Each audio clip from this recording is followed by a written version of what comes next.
Everyone, my self कोमल चंद्राकर। हम लोग पढ़ रहे हैं फॉरेस्ट्री। ठीक है, आई होप आप लोगों को वीडियो पसंद आ रहा होगा और आपको कुछ इम्पोर्टेंट नॉलेज या क्वेश्चन पॉइंट और एग्जाम पॉइंट ऑफ व्यू से कुछ इम्पोर्टेंट कैसे एग्जाम पढ़ना है, कैसे एग्जाम में क्वेश्चन आते हैं, वो सारी चीज आपको हेल्पफुल होंगे जो मैं मैटर यहाँ डिलीवर कर रही हूँ। ठीक है, आज हम लोग पढ़ेंगे सिल्वीकल्चरल। आज का टॉपिक है सिल्वीकल्चरल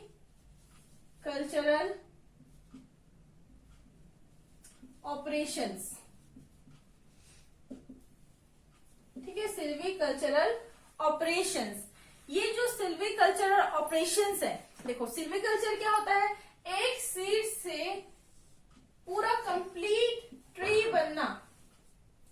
उसके दौरान ये जो पूरा इस दौरान में हम जो जो वर्क करते हैं सीड से ट्री बनने तक की, जब तक कि हमको उसको रोटेशन पीरियड नहीं मिल जाता तब तक हम उस पर जो भी कार्य कर रहे हैं, जो भी ऑपरेशंस लगा रहे हैं, वो सारे किसके अंदर आएंगे, सिल्वीकल्चरल ऑपरेशंस के अंदर आएंगे। जैसे सपोज ये एक फॉरेस्ट एरिया है। ठीक है, फॉरेस्ट एरिया में मैं यहाँ पे सीड लगा दिए।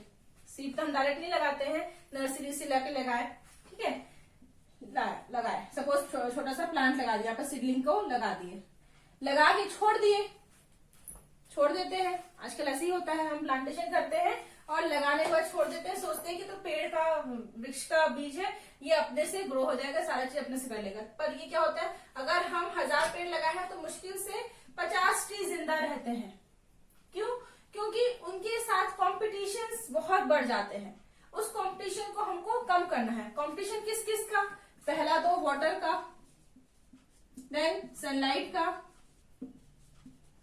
देन मिनरल्स का, स्पेस का।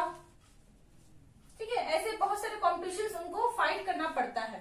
बायोलॉजिकल कॉम्पिटिशन्स, बायोलॉजिकल में मतलब क्या कि कोई गाय बैल आया और उसको चर के चले गए, वो भी कंपटीशन हो गया। ठीक है, तो ये सारे कॉम्पिटिशन्स उनको झेलने पड़ते हैं। उसके बाद जो सरवाइव कर पाता है वही वृक्ष का फॉर्म लेता है। तो हमको क्या करना है, हम प्लांटेशन करवा रहे हैं, लगा रहे हैं, इतना पैसे खर्च कर रहे हैं, तो हम क्या करेंगे, हम चाहेंगे ना 1000 में पूरे 1000 प्लांट सही रहे, अच्छी क्वालिटी के रहे। तो उसके लिए हम क्या करते हैं, समय समय पर सिल्वीकल्चरल ऑपरेशंस को किया जाता है। अब सिल्वीकल्चर ऑपरेशंस में कौन कौन से, हम बहुत सारे ऑपरेशंस होते हैं, हमको बहुत सारे नहीं पढ़ने, हमको सिर्फ मेन पढ़ने हैं, क्योंकि फर्स्ट टाइम इंट्रोड्यूस हुआ है तो एकदम डिटेल में क्वेश्चंस नहीं आएंगे। तो फर्स्ट ऑपरेशन सिल्वीकल्चर ऑपरेशन होता है वीडिंग। ठीक है, अब वीडिंग क्या होता है ये कभी नहीं पूछेगा आपसे। वीडिंग क्या होता है ये कभी नहीं पूछेगा। क्या पूछेगा, सिल्वीकल्चर ऑपरेशन में, ठीक है, वीडिंग किस ऑपरेशंस के अंदर आता है, तो इस प्रोसेस को कहते हैं टेंडिंग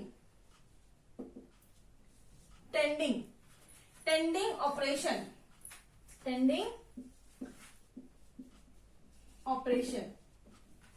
ठीक है, सिल्वीकल्चरल ऑपरेशंस के अंतर्गत मतलब सीड से लेकर के पूरा कंप्लीट ट्री बनने तक की जो प्रोसेस के बीच में जितने भी हम एक्टिविटी कर रहे हैं उसकी इम्प्रूवमेंट के लिए वो जो प्लांट है उस स्टैंड, फॉरेस्ट को हम फॉरेस्ट्री में स्टैंड कहते हैं। ठीक है, स्टैंड STAND, जैसे बस स्टैंड होता है ना, वैसे ही स्टैंड।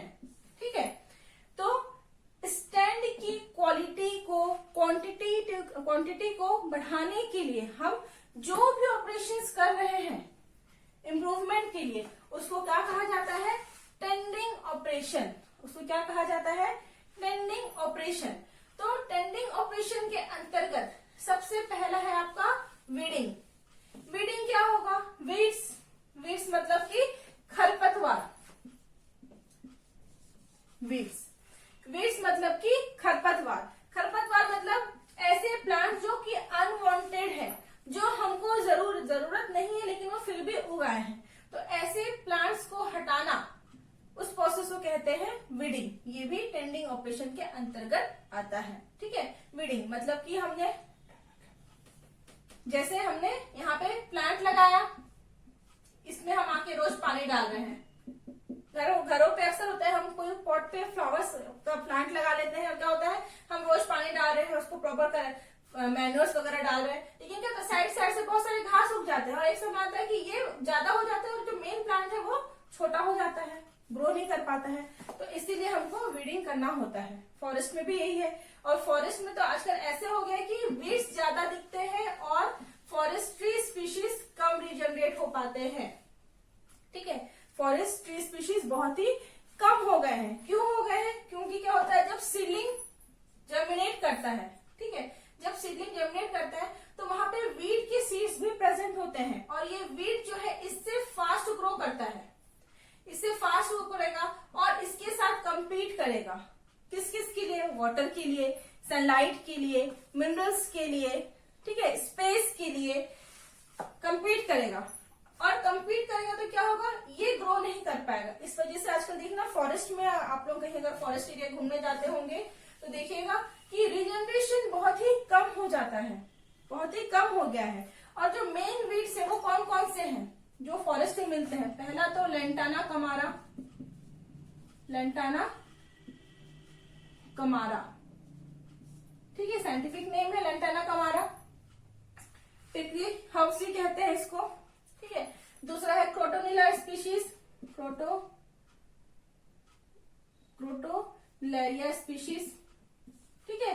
ये भी एक तरीके का वीड है जो आजकल क्या हो गया है, पूरे फॉरेस्ट को कवर कर लेता है और रिजनरेशन को पूरा तरीके से खत्म कर देता है। देन फर्स्ट स्टैंडिंग ऑपरेशन हो गया weeding. Then second thinning, thinning, इससे क्वेश्चंस आते हैं। थिनिंग, थिनिंग मतलब होता है अगर हम कोई प्लांटेशन एरिया, फॉरेस्ट एरिया देख रहे हैं, वहां पे कुछ ट्री बहुत अच्छे हैं, हेल्दी है ना, डिसीज फ्री है, और कुछ ट्री जो है एकदम मरे हुए हैं, मतलब जी रहे हैं, मतलब उस पर कोई जान नहीं है। मतलब वो अगर बढ़ भी जाएंगे 10 साल में, जिनका ग्रोथ मान लो उनका 10 फीट होना चाहिए था, लेकिन वो 10 साल में अगर 2 ही फीट के हैं अभी भी, तो जब उसका रोटेशन पीरियड मान लो 80 साल है, तो 80 साल में वो मुश्किल से 20 फीट हो रहा है। मतलब उसका कोई यूज नहीं है, वो सिर्फ जगह कैप्चर कर रहा है, कंपटीशन कर रहा है बाकियों के लिए, मतलब क्वालिटी को डिग्रेड कर रहा है। तो ऐसे स्पीशीज को उस फॉरेस्ट एरिया से हटा देना उसको कहते हैं थिनिंग, ठीक है। मान लो 1000 पेड़ है, ठीक है, 1000 पेड़ में 800 पेड़ बहुत अच्छे हैं, हेल्दी हैं, लेकिन ये जो 200 पेड़ है वो बहुत कमजोर है, इन्फेक्टेड है, तो मतलब इस पे डिसीज लग चुका है, पैथोजेंस अटैक कर चुके हैं, तो क्या होगा, ये 200 से इस पे भी अटैक होने का चांस बढ़ जाएगा। इंसेक्ट्स, मान लो इस पेड़ में लगा हुआ इंसेक्ट है और ये पेड़ बहुत ही हेल्दी पेड़ है, ठीक है, तो ऐसा तो नहीं कि इंसेक्ट बोलेगा नहीं मैं इसको खराब कर रहा हूं तो मैं इसी को ही खराब करूंगा, मैं इसमें नहीं जाऊंगा, इतना ईमानदार तो इंसेक्ट है नहीं, तो वो इस पे भी छड़ा लगाएगा तो इसको भी डिग्रेड कर सकता है, इसको भी नुकसान पहुंचा सकता है। तो क्या करेंगे हम, ऐसे इन्फेक्टेड वीक ट्री को हम वहां से हटा देते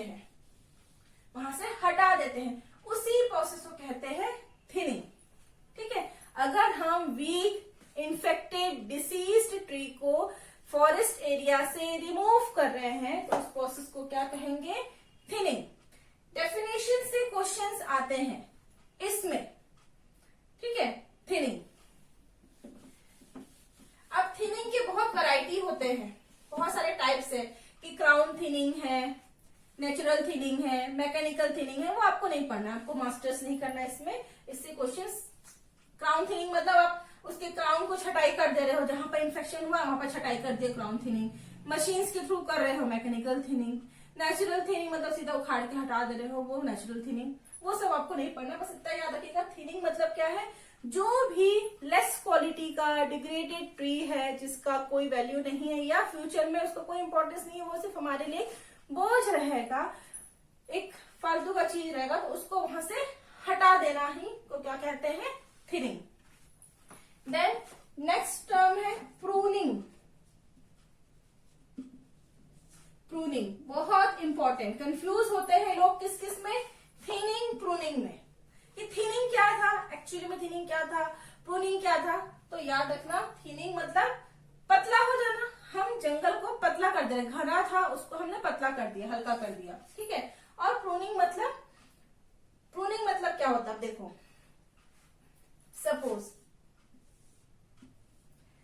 ये ट्री है, ठीक है, हमको इसको टिम्बर चाहिए, हमको क्या चाहिए? टिम्बर चाहिए, कास्ट चाहिए, ठीक है, इमारती लकड़ियां चाहिए। और यहां से अगर ब्रांच डेवलप हो गया, यहां से ब्रांच डेवलप हो गया तो क्या होगा? आधा न्यूट्रिशन, जड़ से जो न्यूट्रिशन आधा यहाँ जाएगा, आधा यहाँ जाएगा। तो इसको जितना मोटा होना चाहिए था वो उतना मोटा नहीं होगा और ये साइड में ग्रो करना चालू कर देगा, मतलब इसकी वैल्यू कम हो गई। और हमारा मेन टिम्बर का वैल्यू मेन ट्रंक का होता है, साइड ब्रांचेस का नहीं होता है। तो हमको टिम्बर की वैल्यू बढ़ानी है, टिम्बर को मेंटेन करना है, तो क्या करेंगे? हम साइड ब्रांचेस को कट करते हुए जाते हैं। साइड की जितनी ब्रांचेस आती है ना उसको कट करते हुए जाते, ताकि हमको ज्यादा से ज्यादा क्लियर बोल मिले। जो तना है, स्टेम है, ट्रंक है, बोल है, वो हमको क्लियर मिले, ठीक है। उस प्रोसेस को कहते हैं प्रूनिंग, उस प्रोसेस को कहते हैं प्रूनिंग। थिनिंग में क्या कर रहे थे? हम पूरे पेड़ को हटा दे रहे थे, बट प्रूनिंग में हम पेड़ को नहीं हटा रहे हैं, पेड़ की कटाई छटाई। अगर लोकल लैंग्वेज में बोलेंगे, आम भाषा में बोलेंगे तो क्या? पेड़ की कटाई छटाई करना।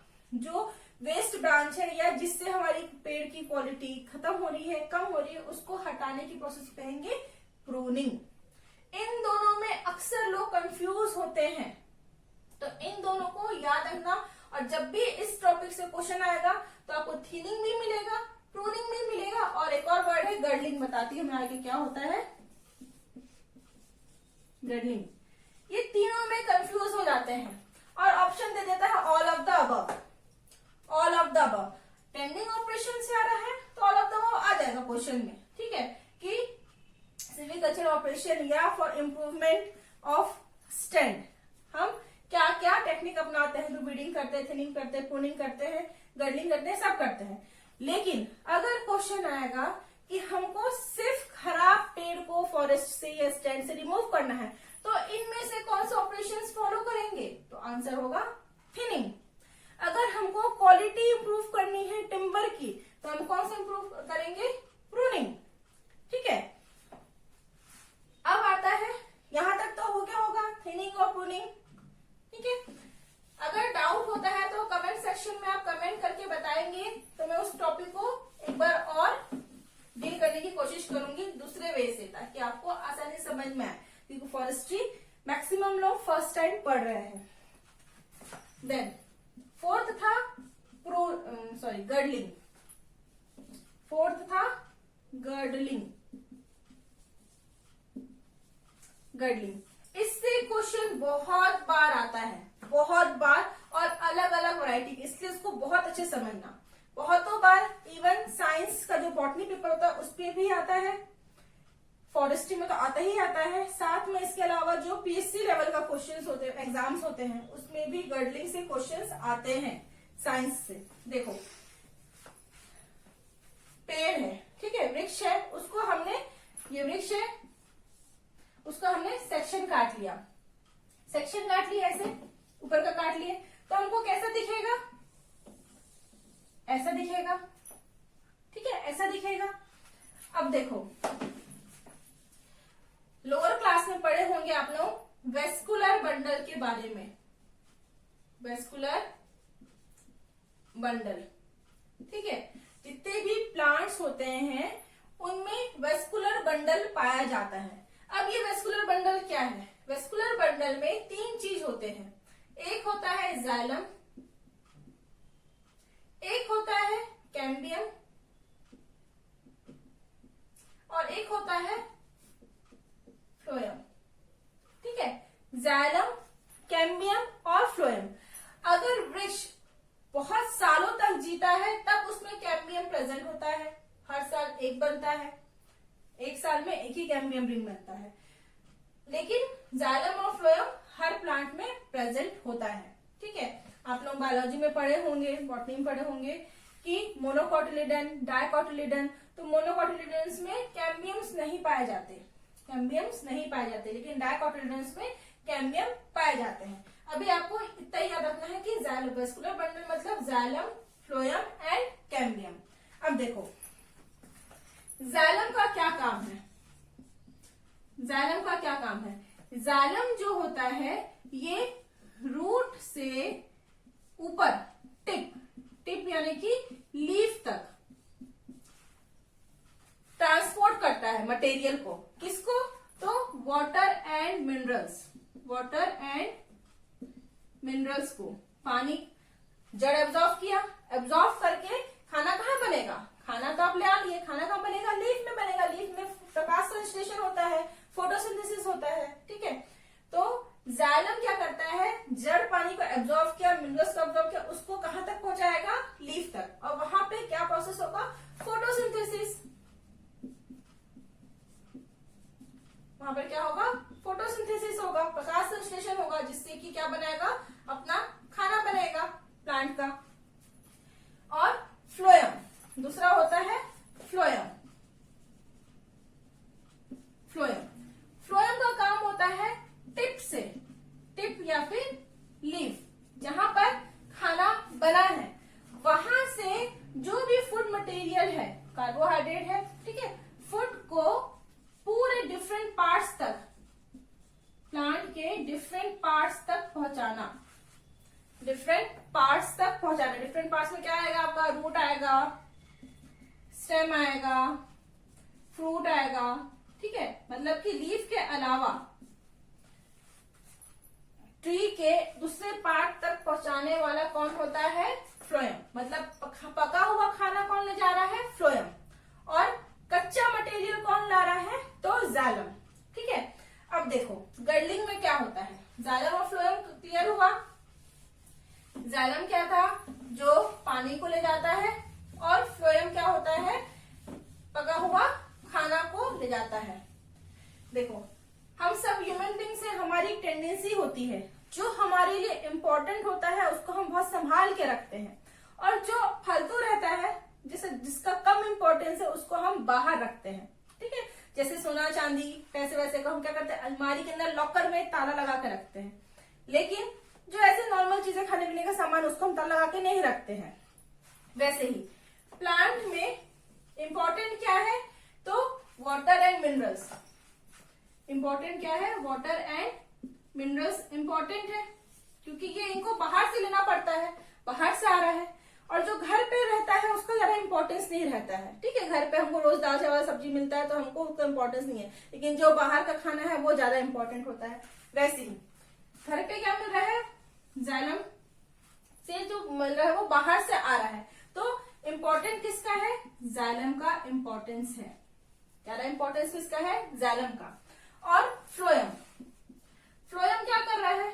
जो जाइलम खाना मटेरियल ला के दे रहा है, उससे वो फूड को ट्रांसपोर्ट कर रहा है। तो इम्पोर्टेंस किसका कम है? जाइलम के कंपैरिजन में फ्लोएम का इम्पोर्टेंस कम है। तो फ्लोएम कहाँ होगा? बाहर की ओर होगा। फ्लोएम कहाँ होगा? बाहर की ओर फ्लोएम होगा, और अंदर की ओर क्या होगा? जाइलम होगा। ये हुआ, ये क्लियर हुआ।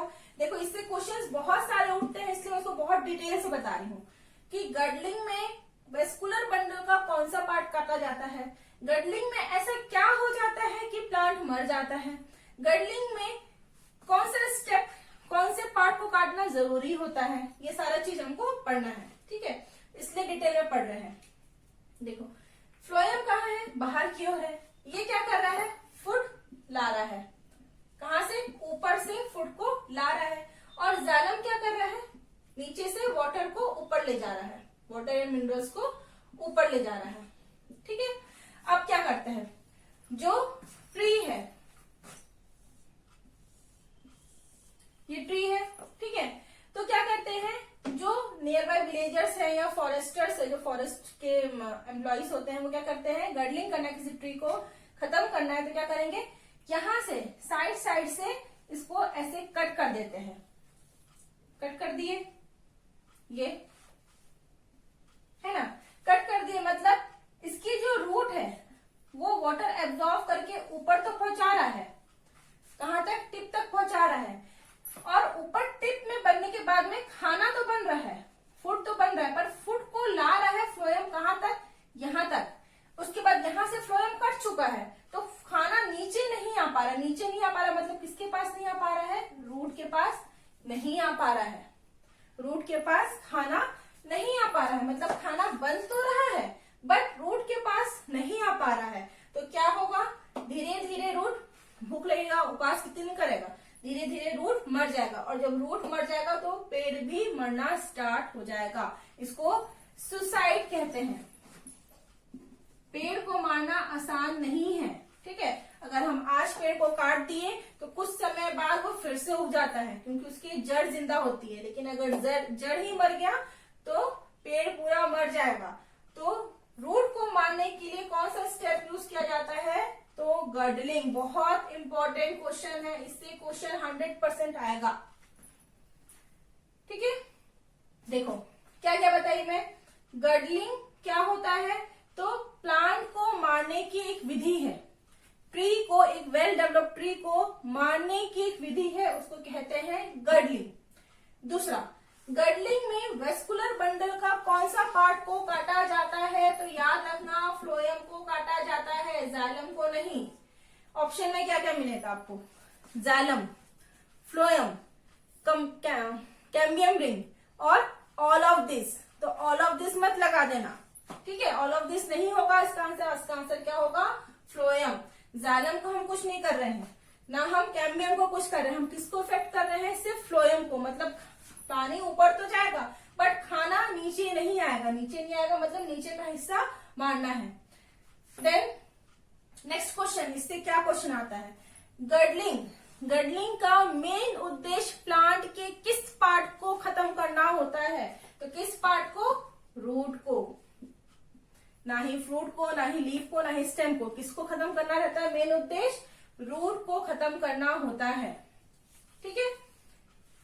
देन नेक्स्ट क्वेश्चन, ऐसा कौन सा टेंडिंग ऑपरेशन है जिसमें स्टेम जो होता है वो जरूरत से ज्यादा मोटा हो जाता है, जरूरत से ज्यादा मोटा हो जाता है। देखो ज्यादा खाना खाने से मोटे हो जाते हैं, है ना, ज्यादा खाना खाते हैं तो मोटे हो जाते हैं, सिंपल सी बात है।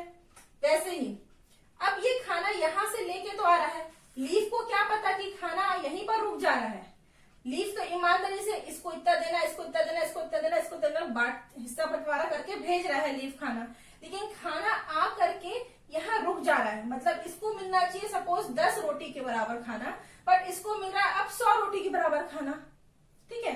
तो जो इंसान 10 खाने वाला था वो 100 खाएगा तो फूलेगा ही ना।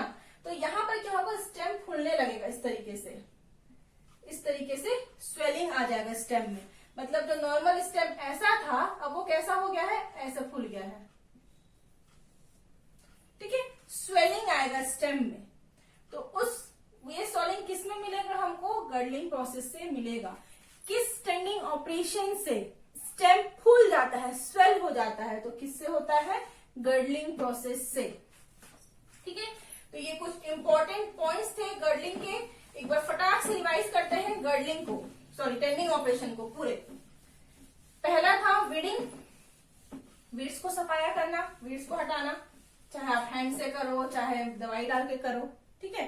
देन सेकेंड था थिनिंग, थिनिंग में क्या करते थे, जो कमजोर है, डिसीज्ड प्लांट है, उसको पूरा जड़ से उठा के हटा दिए, तो वो क्या हो गया, थिनिंग। तीसरा था प्रूनिंग, प्रूनिंग में क्या था कि जो एक्स्ट्रा ब्रांचेस है उसको कटाई छटाई कर देना, वो होता है प्रूनिंग। और लास्ट था आपका गर्डलिंग, ठीक है, बहुत इंपॉर्टेंट है ये, एग्जाम पॉइंट ऑफ व्यू से क्वेश्चन जोन है, क्वेश्चन का बहुत इंपॉर्टेंट जोन है। जितना एग्जाम एक्सपीरियंस है मुझे उसके हिसाब से ये क्वेश्चन का जोन है, ये हर पेपर में कहीं ना कहीं आता है, ठीक है। तो इससे क्या क्या क्वेश्चन था, गर्डलिंग से हम किसको मारते हैं, रूट को मारते हैं, रूट किलिंग प्रोसेस है ये, ठीक है, रूट को किलिंग किया जाता है, मारा जाता है। दूसरा, गर्डलिंग से वेस्कुलर बंडल के किस पार्ट को हटाया जाता है, तो सिर्फ फ्लोएम को, सिर्फ और सिर्फ किसको, फ्लोएम को। देन गर्डलिंग से क्या होता है, पूरा का पूरा प्लांट या जो ट्री है वो डाई हो जाता है, मर जाता है, मतलब उसकी दोबारा जीने की संभावना खत्म हो जाती है। फोर्थ, गर्डलिंग में क्या होता है, स्टेम जो है जाती है, स्टेम में स्वेलिंग हो जाती है, फूल जाता है स्टेम। ठीक है, तो इतने क्वेश्चंस आते हैं गर्डलिंग से। क्लियर? ये है आपका सिल्वीकल्चरल ऑपरेशंस। थिनिंग प्रूनिंग याद रखेंगे और गर्डलिंग को तो भूलना ही नहीं है, भूलना ही नहीं है, भूलना तो किसी को भी नहीं है, लेकिन इतना याद रखेंगे कि थिनिंग प्रूनिंग में कंफ्यूज नहीं होंगे। जिसमें कंफ्यूज होते हैं उसको स्टार मार्क करके अलग अलग पेन से लिखा कीजिए ताकि याद रहे। ठीक है, हम जो लिखते हैं वो हमारे दिमाग में स्ट्राइक करता है जल्दी। तो ये था आपका सिल्वीकल्चरल ऑपरेशंस। सिल्वीकल्चरल ऑपरेशंस में टेंडिंग ऑपरेशंस। ठीक है, टेंडिंग ऑपरेशंस वो ऑपरेशंस होते हैं जो किसी भी स्टैंड की क्वालिटी को इम्प्रूव करने के लिए लाभदायक हो, हेल्पफुल हो, उसको हम टेंडिंग ऑपरेशंस में रखते हैं। यहां तक आप लोगों को क्लियर हो गया होगा। ठीक है, यहां तक आप लोगों को क्लियर हो गया होगा। देन ठीक है, तो इसके आगे हम लोग नेक्स्ट लेक्चर में कंटिन्यू करेंगे। ठीक है, आप लोग कोशिश कीजिएगा कि जब लेक्चर पढ़ रहे हैं तो अपने साथ में नोटबुक रखें और साथ में लिखते हुए चलिए, क्योंकि बहुत सारी चीज ऐसी होती है कि मैं बोर्ड में नहीं लिख रही हूँ, ओरली बता दे रही हूँ, तो वो हो सकता है पेपर के फॉर्म में, क्वेश्चन के फॉर्म में आ जाए पेपर में, तो वो आपको याद रहेगा। समय बहुत कम है, इसलिए आप लोग उसको बार बार रिवाइज कीजिए। ठीक है, कोशिश करेंगे कि समय से पहले ही हमारा फॉरेस्ट्री का सिलेबस खत्म हो जाए और रिविजन। चलो फिर आगे का टॉपिक पढ़ते हैं, सिल्वीकल्चर सिस्टम से आगे। तो अभी हम फॉरेस्ट्री क्या है, हमको फॉरेस्ट्री ट्री स्पीशीज को याद करना होगा। ठीक है, कॉमन नेम तो जानते हैं, साल, बीजा, सागौन, ठीक है, हर्रा, बहेड़ा, ये सब चीज हम जानते हैं। ठीक है, लेकिन क्वेश्चन साल, सागौन के नाम से नहीं आएगा, क्वेश्चन किससे आएगा, उसके साइंटिफिक नेम से आएगा। तो हम कुछ ट्रीज के साइंटिफिक नेम्स पढ़ने की, याद करने की कोशिश करते हैं। ठीक है, तो सबसे पहला छत्तीसगढ़ का स्टेट ट्री, छत्तीसगढ़ का राजकीय वृक्ष क्या है, कौन सा है? तो साल, जिसको सरई भी कहते हैं। ठीक है, सरई भी कहते हैं। ठीक है, साल का साइंटिफिक नेम है शौरिया रोबस्टा, शौरिया रोबस्टा। साल का जो बॉटनिकल नेम है, साइंटिफिक नेम है, वो क्या है? शौरिया रोबस्टा। इसका फैमिली, ये किस कुल का है, ये भी क्वेश्चन पूछा जाता है। तो इसका फैमिली है डिप्टेरोकार्पेसी, डिप्टेरोकार्पेसी। देखो याद करना है, इसको याद तो करना ही पड़ेगा। ठीक है, इस पे कोई ट्रिक वगैरह नहीं है, क्योंकि हम लोग के लिए एकदम लोकल, मतलब ऐसा हो गया, कॉमन लैंग्वेज हो गया है। शाल बहुत कम आता है मुंह पे, शौर्य रोबस्टा पहले वर्ड आता है। ठीक है, तो आपको इसको थोड़ा प्रैक्टिस करना पड़ेगा। 4-5 बार क्या करना, आप उसका चार्ट बना लेना, जहां पे आप बहुत कॉमनली जिस एरिया को यूज करते हैं उस एरिया में उसको चिपका देना, बार बार नजर से क्रॉस होगा तो वो याद हो जाता है। ठीक है, शौर्य रोबस्टा। देखो साल, साल से रिलेटेड कुछ फैक्ट्स देख लेते हैं। बस्तर, ठीक है, बस्तर को साल वनों का द्वीप कहा जाता है। क्या कहा जाता है? साल, आइलैंड ऑफ साल फॉरेस्ट कहा जाता है। ठीक है, इंग्लिश में आइलैंड ऑफ साल फॉरेस्ट कहा जाता है, या हिंदी में साल वनों का द्वीप कहा जाता है। ठीक है, दूसरा इंपॉर्टेंट क्वेश्चन, ये हमारा स्टेट ट्री है, राजकीय वृक्ष है। ठीक है, स्टेट ट्री है, इंपॉर्टेंट क्वेश्चन। ठीक है, हमारा राजकीय वृक्ष कौन सा है? तो शौर्या रोबस्टा, डिप्टेरोकार्पेसी फैमिली। देन अभी दशहरा का समय चल रहा है। ठीक है, अभी वही नवरात्र, दशहरा खत्म हो चुका है, लेकिन नवरात्रि का समय ही है, ये वीकेंड वही चल रहा है। ठीक है, तो दशहरे में, दशहरा जो है, बस्तर का दशहरा पूरे वर्ल्ड में फेमस है। ठीक है, बस्तर का दशहरा पूरे वर्ल्ड में फेमस है। बस्तर के दशहरे में एक प्रथा है रथ खींचने की। ठीक है, जो रथ होता है, माता दंतेश्वरी का जो रथ होता है, ठीक है, वो रथ किस वृक्ष की लकड़ी से बना होता है, ये क्वेश्चन पूछा जाता है। तो कौन से वृक्ष की लकड़ी से? साल वृक्ष की लकड़ी से बना जाता है। ठीक है, साल वृक्ष से होता है। ऑप्शन में सागौन मिलेगा आपको, बीजा मिलेगा और साथ में कुछ और ट्री का नाम दे देगा, पर क्या है उसका? सरई, सरई या साल। ठीक है, सरई या साल नाम है उसका। Shorea robusta, family Dipterocarpaceae. ठीक है, इसमें इस साल वृक्ष से हमको रेसिन मिलता है। इस साल वृक्ष से हमको रेसिन मिलता है। इस रेसिन को हम पूजा में जो धुआं के लिए हवन में डालते हैं, धूप जो रहता है जिसे धुआं करते हैं, ठीक है, उसके लिए यूज होता है। ठीक है, साल वृक्ष से एक जो तना है ना, तना से यहाँ से रेसिन निकलता है, गम की तरह निकलता है। ठीक है, वो सूख जाता है। सूखने पर उसको हम हवन में या कहीं जो भी आग रहता है अंगार में उसको डालते हैं, तो उससे धुआं निकलता है, बहुत ही अच्छी खुशबू आती है, लोभान की तरह। ठीक है, वो किसका है? साल वृक्ष का ही रेसिन है।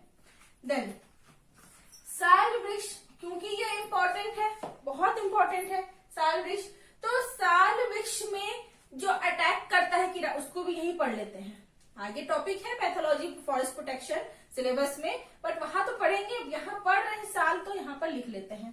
साल वृक्ष इंपॉर्टेंट है, तो इसमें लगने वाले जो कीट होता है, जो इसके तने में घुस करके छेद कर देता है। अब छेद हो गया तो इसका पूरा क्वालिटी खत्म, उसका टिम्बर इंपॉर्टेंस खत्म। अब वो टिम्बर में, अब जैसे आप फर्नीचर बना रहे हो, बीच में छेद है तो उसका यूज करोगे? नहीं करोगे, तो उसका पूरा क्वालिटी खत्म कर देता है। उस साल वृक्ष के कीड़े को कहते हैं साल हार्टवुड बोरर। ठीक है, तना छिद्रक, साल का तना छिद्रक हिंदी में, बोरर मतलब बोर छेद करने वाला, छिद्रक। ठीक है, साल हार्टवुड बोरर, कहीं कहीं पर साल बोरर लिखा हुआ। हार्डवुड मतलब इसका जो अंदर का जो हार्ड वाला पोर्शन होता है, हार्ड। ठीक है, आप लोग बायोलॉजी में पढ़ोगे, दो टाइप की लकड़ियां होती है, हार्डवुड और सैपवुड। तो ये किस में अटैक करता है? हार्डवुड में अटैक करता है। किसी भी लकड़ी के दो पार्ट होते हैं, हार्ड और सैप। ठीक है, तो ये कौन से पार्ट में अटैक करता है? हार्डवुड में अटैक करता है, जो कि लकड़ी की इमारती लकड़ी की सबसे मजबूत हिस्सा होता है, उस पर अटैक करता है। तो वो क्या है? साल हार्टवुड बोरर। और इसका साइंटिफिक नेम है, इसके कॉमन नेम से भी पूछ सकता है। ठीक है, अगर थोड़ा डिटेल पूछेगा तो इस साल हार्टवुड बोरर का साइंटिफिक नेम है हैप्लोक्रिम्बिक्स, हैप्लोक्रिम्बिक्स स्पाइनी कॉर्निस, स्पाइनी कॉर्निस। देखो, जितना भी साइंटिफिक नेम होता है ना, उस पर अंडरलाइन करते हैं। ये आप लोगों को भी पढ़ना नहीं है अंडरलाइन वाला, लेकिन नॉर्मली मैं अंडरलाइन करती हूँ, ये रूल है। हैबिट में आ गया तो वो अंडरलाइन दिखेगा आपको। ठीक है, साल बोरर अटैक करता है साल के वृक्ष में। उसका साइंटिफिक नेम, पेपर सिंपल अगर सेट करने का इरादा होगा तो साल बोरर दे देगा ऑप्शन में, कि साल को सबसे ज्यादा नुकसान किस कीट की वजह से होता है, तो साल बोरर या तना छिद्रक। लेकिन अगर क्वेश्चन पेपर सेट करने वाला कोई फॉरेस्ट्री का टीचर है, जो क्वेश्चन पेपर सेट कर रहा है, या उसकी मेंटेलिटी में कि हम थोड़ा डीप पूछते हैं, तो वो साइंटिफिक नेम पूछेगा। क्या है?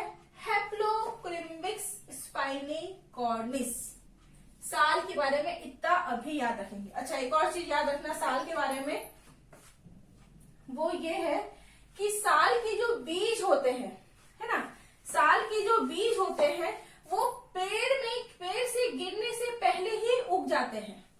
मतलब फूल खिला, फूल से बीज बना, बीज जमीन में गिरेगा, उसके बाद उगना चाहिए, बट ये क्या करता है? पेड़ में ही उग जाता है, उग करके उससे गिरता है, उगने के बाद गिरता है। तो अगर साल किसी भी वृक्ष में, किसी भी प्लांट में अगर बीज गिरने से पहले, बीज के छिड़काव या बीज के डिस्पर्सल से पहले ही अगर जर्मिनेशन हो जाता है, तो उसको कहते हैं विविपेरी। उसको क्या कहते हैं? विविपेरी।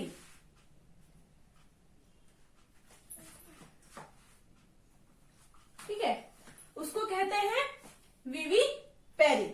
विविपेरी मतलब जर्मिनेशन,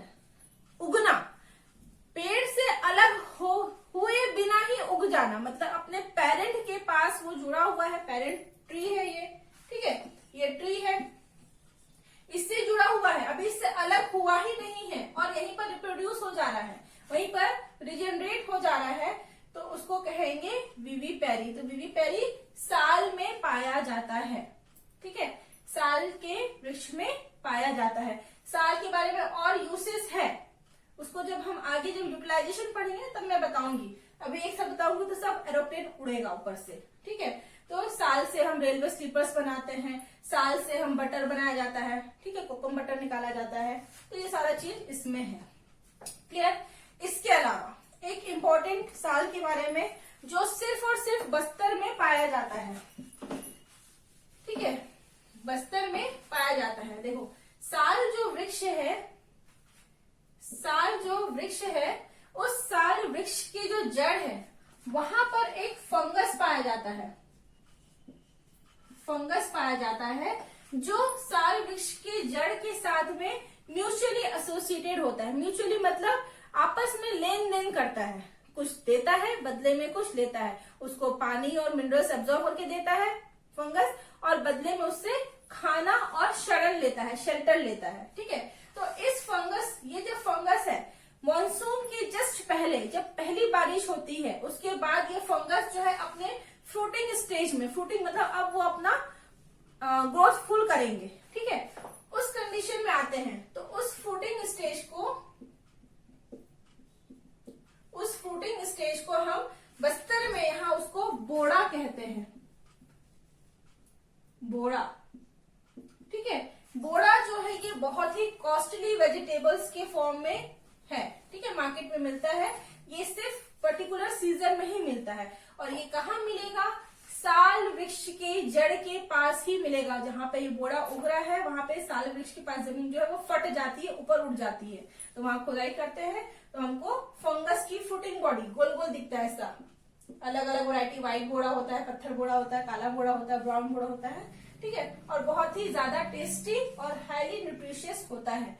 तो बोड़ा कौन से वृक्ष के नीचे होता है? तो इसको भी याद रखेंगे, साल वृक्ष में के जड़ों में ये पाया जाता है। वो एक्चुअली में है क्या? एक फंगस है। एक्चुअली में है क्या? वो फंगस है।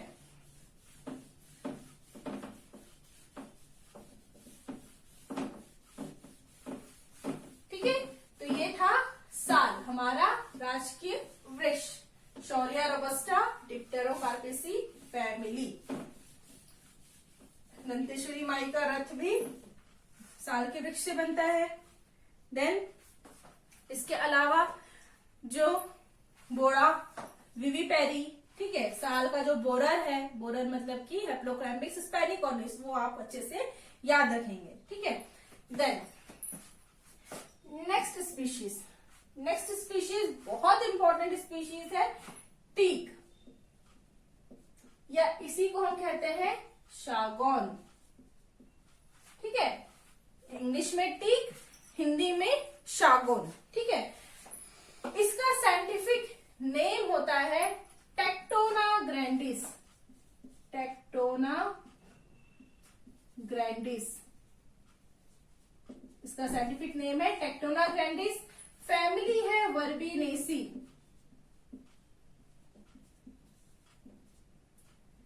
लास्ट टाइम जब एसीएफ का एग्जाम हुआ था, ठीक है, जब सब्जेक्टिव पेपर हुआ था, मतलब अभी क्या है पूरे सब्जेक्ट जोड़ दिए हैं, लेकिन इससे पहले जो एग्जाम हुआ था उसमें जोड़ा गया था, सब्जेक्ट आपको सिलेक्ट करना था, ठीक है। जब ये सब्जेक्ट सिलेक्ट करना था तो उसमें बॉटनी और फॉरेस्ट्री सब्जेक्ट सिलेक्ट किए थे।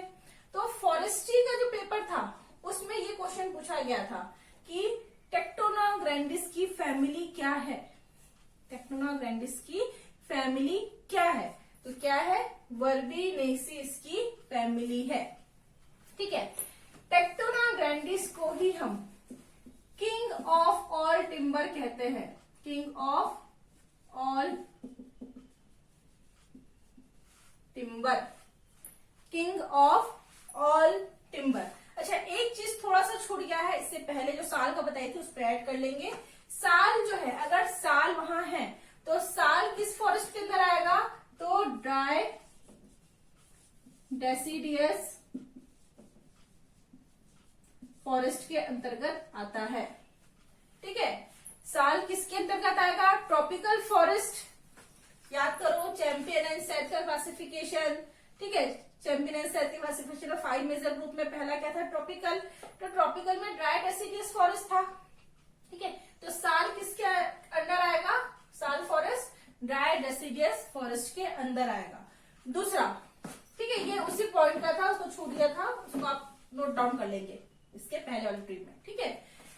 वैसे ही टीक, अगर टीक है, सागौन है, तो किस में आएगा? ये मॉइस्ट डेसिडियस फॉरेस्ट में आएगा, मॉइस्ट डेसिडियस फॉरेस्ट, ठीक है। टीक किसका पार्ट होगा? तो मॉइस्ट डेसिडियस फॉरेस्ट। बहुत इंपॉर्टेंट है, साल और टीक का ये क्वेश्चन कॉमनली पूछा जाता है, ठीक है, कि टीक कौन से फॉरेस्ट के अंदर आएगा? मॉइस्ट डेसिडियस फॉरेस्ट में आएगा। सागौन, साल किस में आएगा? तो साल किस में आएगा? ड्राई डेसिडियस फॉरेस्ट में, ठीक है।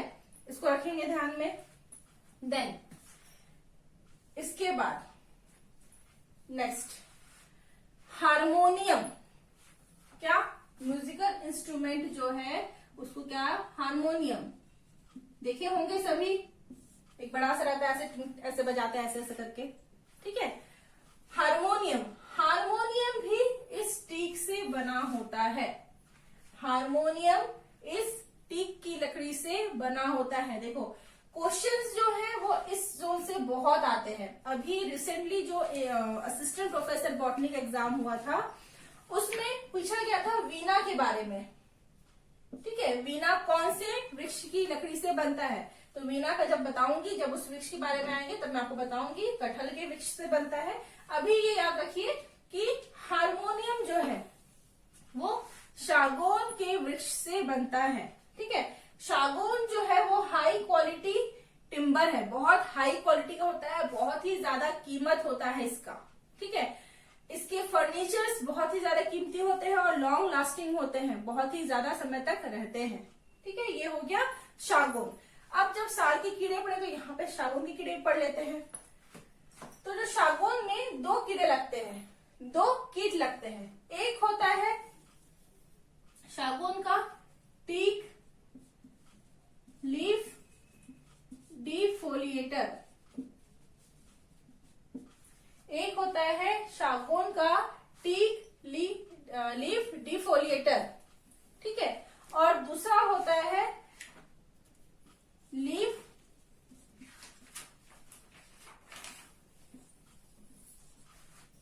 स्केलेटनाइजर। देखो डिफोलिएटर मतलब पत्ता को, फोलिएज मतलब होता है पत्ता, पत्ता को खा जा रहा, मतलब कि पूरे पूरे पत्ते को खा जा रहा है, तो वो लीफ डिफोलिएटर, ठीक है। पूरे पूरे पत्ते को खा जा रहा है तो वो लीफ डिफोलिएटर। लेकिन अगर उस पत्ते को, सपोज ये पत्ता है, ठीक है, पूरा खा जा रहा तो डिफोलिएटर, लेकिन उस पत्ते के जो ये जो रहता है, ये वेनेशन बोलते हैं इसको छोड़ दे रहा है, वेनेशन को छोड़ दे रहा है, बाकी अंदर की जो हरा पार्ट है उसको खा जा रहा है। मतलब जो लाइन है, पाइपलाइन है, ड्रेनेज सिस्टम है इसका, मान के चलिए, है ना, वेनेशन कहते हैं इसको साइंस में। वेनेशन को छोड़ दे रहा है, बाकी को खा रहा है, तो उसको कहते हैं स्केलेटनाइजर, ठीक है। उसको क्या कहते हैं? स्केलेटनाइजर। 2 कीड़े लगते हैं, एक होता है टीक लीफ डिफोलिएटर और दूसरा होता है टीक लीफ स्केलेटनाइजर। अब इसका साइंटिफिक नेम,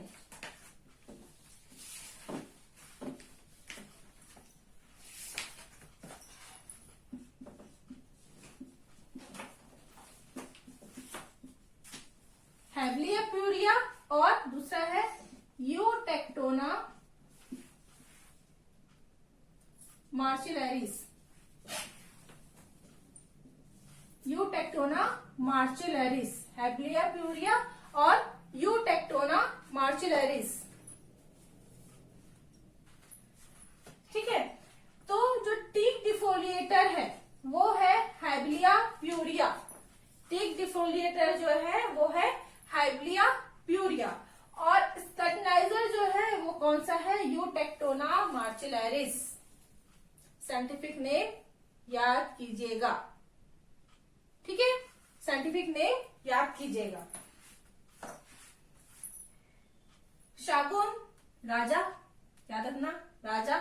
राजा पे लगने वाले कीड़े भी राजा, राजा को लगने वाले कीड़े भी राजा। तो दो है, कौन कौन से? एक तो पूरा पूरा पत्ता ही खा जा रहा है, और दूसरा पत्ते के सिर्फ हरे पार्ट को खा रहा है, बाकी उसकी जो रिप्स है ना, वेनेशियन है, उसको छोड़ दे रहा है, मतलब जाली बना दे रहा है, पत्ते को एक जाल के फॉर्म में बना दे रहा है।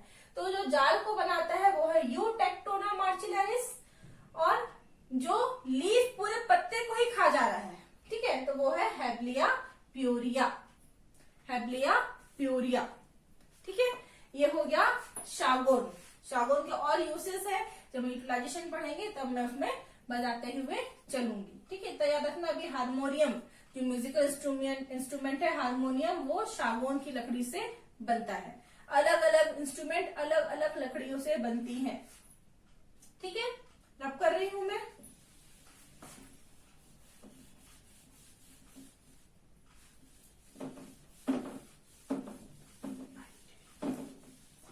ठीक है, इसके आगे का ट्री जो है हम लोग इसको नेक्स्ट क्लास में कंटिन्यू करेंगे। Okay, thank you.